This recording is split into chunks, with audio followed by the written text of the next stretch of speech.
Hello, আমার প্রিয় ছাত্রছাত্রীরা, আজকে তোমরা সবাই ভালো আছো। আজকে তোমার সঙ্গে যে বিষয়টি নিয়ে আলোচনা করব সেটি হলো পরিবেশ ও বিজ্ঞান অষ্টম শ্রেণীর প্রথম অধ্যায়ে 4 নম্বর ভাবমূল অর্থাৎ 1.4 আলো। এই অধ্যায় থেকে 1 মার্কের যত ধরনের প্রশ্ন আসতে পারে সেই টাইপ ধরে ধরেও কিন্তু এখানে প্রশ্ন এবং উত্তর অবশ্যই করে দেওয়া আছে।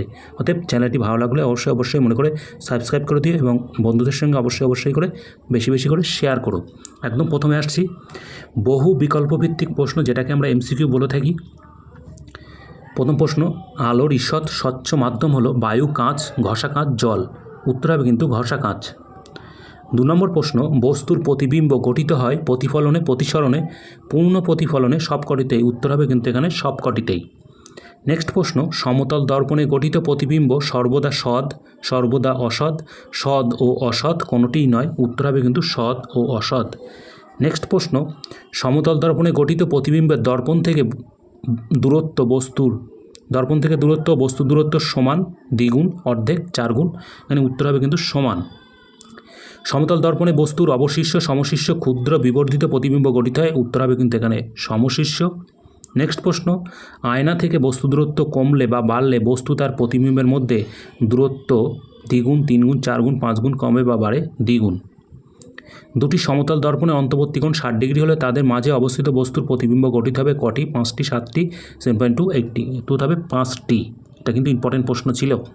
পেরিস্কোপ যন্ত্রটি আবিষ্কারক ডেভিড ব্রাউনস্টান, হার্ড গ্রাব, গ্যালিলাই, নিউটন। উত্তর হবে হার্ডওয়ার্ড গ্রাব।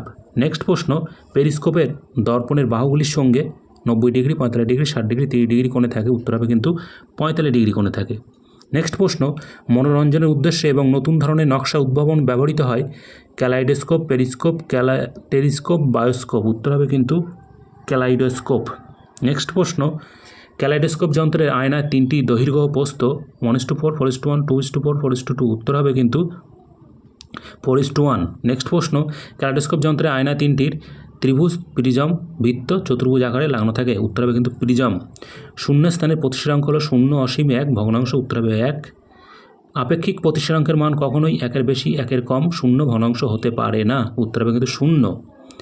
আলোকরশ্মির সংকট কোণ আপতিত হলে প্রতিসরণ কোণ 90, 60, 45, 0 হয়। উত্তর হবে কিন্তু 90 ডিগ্রি। নেক্সট প্রশ্ন, হিরে চকচকে দেখায় আলোর যে ধর্মের জন্য তা হলো নিয়মিত প্রতিফলন, বিক্ষিপ্ত প্রতিফলন, অভ্যন্তরীণ পূর্ণ প্রতিফলন, বিচ্ছুরণ। উত্তর হবে কিন্তু এখানে অভ্যন্তরীণ পূর্ণ প্রতিফলন। তাহলে এখানে প্রত্যেকটা প্রশ্নই কিন্তু ইম্পর্টেন্ট ছিল। এরপরে চলে যাব আমরা অতি সংক্ষিপ্ত প্রশ্নের মধ্যে শূন্যস্থান পূরণ। একদম প্রথমে শূন্যস্থান পূরণ কী কী আছে দেখে নাও। ড্যাশ পর্দায় ফেলা যায় না। উত্তর হবে অসৎবিম্ব। ড্যাশ সাহায্যে সৎবিম্ব গঠন করা যায়। উত্তর হবে কিন্তু উত্তল লেন্স বা অবতল লেন্স, যে কোনো একটি বসানো যেতে পারে। আয়নায় প্রতিবিম্ব গঠনের ক্ষেত্রে আয়নায় দূরত্ব সমান সমান আয়না থেকে ড্যাশ দূরত্ব প্রতিবিম্বর দূরত্ব। তুমি আয়নার দিকে 3 মিটার সরে এলে তোমার প্রতিবিম্ব তোমার দিকে ড্যাশ মিটার সরে আসবে। উত্তর হবে কিন্তু 3 মিটার।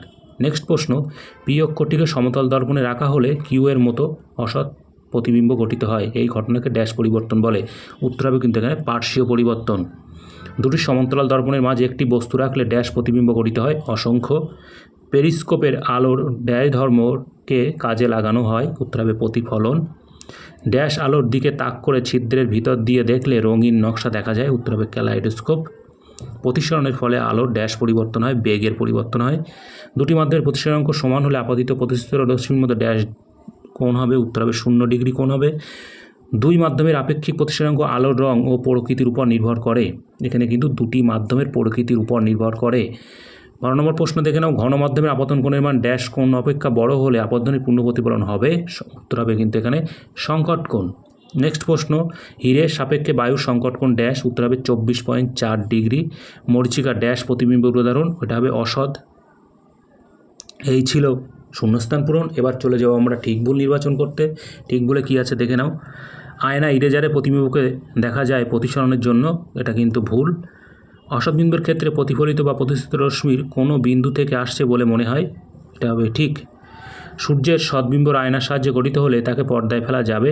ভুল। কোনো বস্তু তার প্রতিবিম্বের মধ্যে দূরত্ব ও আয়নার দূরত্ব বিয়োগ আয়না থেকে প্রতিবিম্ব দূরত্ব, এটা ভুল। ক্যামেরায় ছবি তোলা অসৎ বিম্ব গঠনের উদাহরণ। ভুল।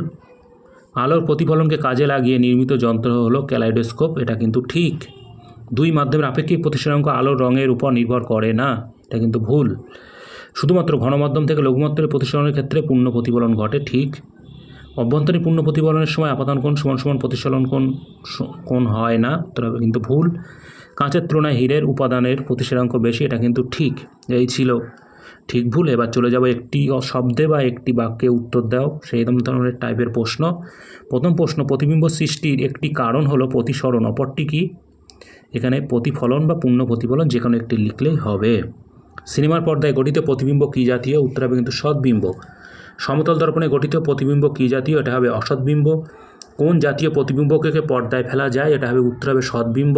দুটি দর্পণকে আনতভাবে রাখা হলে দর্পণ দুটির মাঝখানে একটি বস্তু রাখলে 5টি প্রতিবিম্ব গঠিত হয়। দর্পণ দুটির মাঝের কোণ কত? উত্তর হবে কিন্তু 60 ডিগ্রি।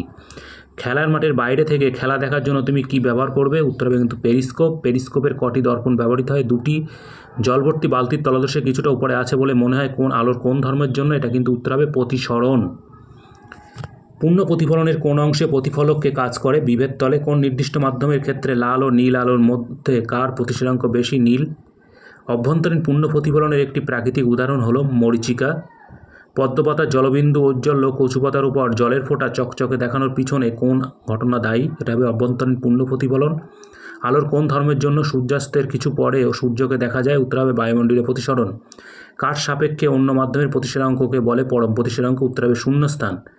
জল থেকে বায়ুতে আলোকরশ্মি মধ্যমদ্বয়ের সংকট কোণের সমান হলে, মানে 49 ডিগ্রি সংকট কোণের সমান হলে আপাতিত কোণ, আপাতিত হলে প্রতিসরণ কোণ কত হবে? উত্তর হবে কিন্তু 90 ডিগ্রি। এই ছিল 1 নম্বরের এই অধ্যায় থেকে সমস্ত টাইপের প্রশ্ন এবং তাদের উত্তর। আবারও বলছি, চ্যানেলটি ভালো লাগলে অবশ্যই মনে করে সাবস্ক্রাইব করে দিও, বন্ধুদের সঙ্গে অবশ্যই বেশি করে শেয়ার করো। চ্যাপ্টার ওয়াইজ পরপর কিন্তু 1 নম্বর 2 নম্বর 3 নম্বরের প্রশ্ন ধরে ভিডিও কিন্তু আসতে চলেছে। ভালো থেকো, ধন্যবাদ।